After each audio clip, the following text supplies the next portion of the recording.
Bonjour à tous et bienvenue. La question du jour est la suivante.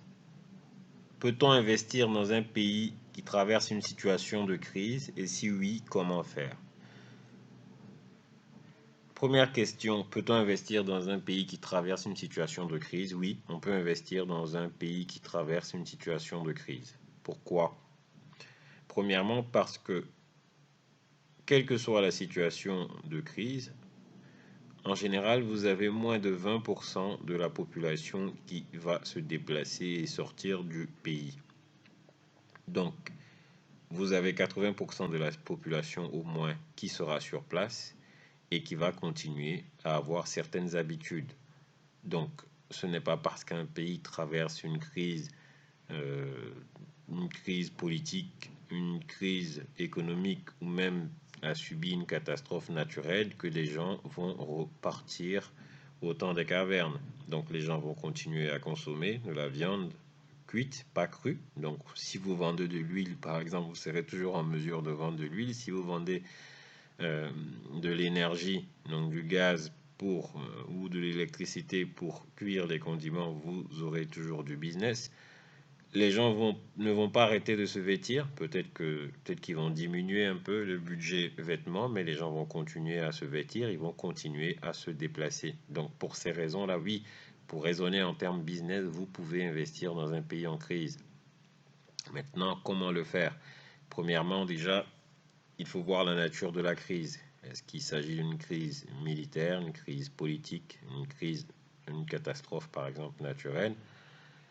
En fonction de ça, ça va vous permettre de voir plus ou moins la durée de la crise.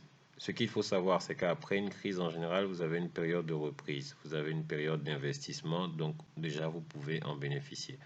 En fonction de la nature de la crise, donc il faut voir si par exemple c'est un pays qui en revanche connaît des situations de crise chronique, vous n'aurez pas le même type d'investissement que si c'est un pays qui connaît une situation de crise qui, on va dire, qui n'est pas chronique. Donc ça, c'est pas la même chose. Donc vous pouvez continuer à investir dans les activités de base. Ce qu'il faudra éviter, ce sera en revanche peut-être des investissements qui sont très lourds et qui sont à très long terme. Par exemple, si vous êtes dans une situation où il s'agit d'une crise politique qui se répète souvent dans le temps, vous ne pouvez pas faire certains investissements, des investissements très lourds et très longs, parce que lorsque vous aurez par exemple un changement de régime ou des problèmes politiques ou militaires, vous allez vous retrouver en difficulté.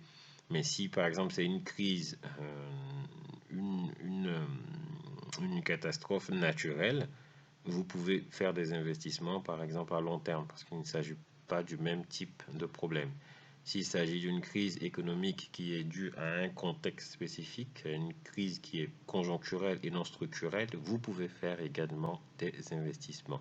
Mais ce qu'il faut retenir en tout cas, c'est que des périodes d'un pays en crise, ça ne veut pas dire qu'on n'investit pas dans ce pays. Au contraire, il peut y avoir des opportunités parce que si c'est un pays qui ne connaît pas de crise chronique, lorsqu'une crise euh, en général politique par exemple se produit, il y a un effet de panique qui fait que par exemple les prix de l'immobilier vont baisser, beaucoup d'entrepreneurs vont partir, donc les prix des sociétés également vont chuter et vous pouvez investir à ce moment-là et ensuite réaliser des plus-values parce qu'après une crise, il y a toujours une période de reprise. Donc voilà pour la réponse. Peut-on investir dans un pays en crise? Oui. On peut investir dans un pays à crise. Il ne faut pas fuir automatiquement. Il faut faire des analyses pour voir quel type de crise c'est et dans quel secteur on peut investir, quel secteur continue à être résilient malgré la crise et comment investir. C'est un peu ce point qu'on vient d'aborder. Merci et bon courage.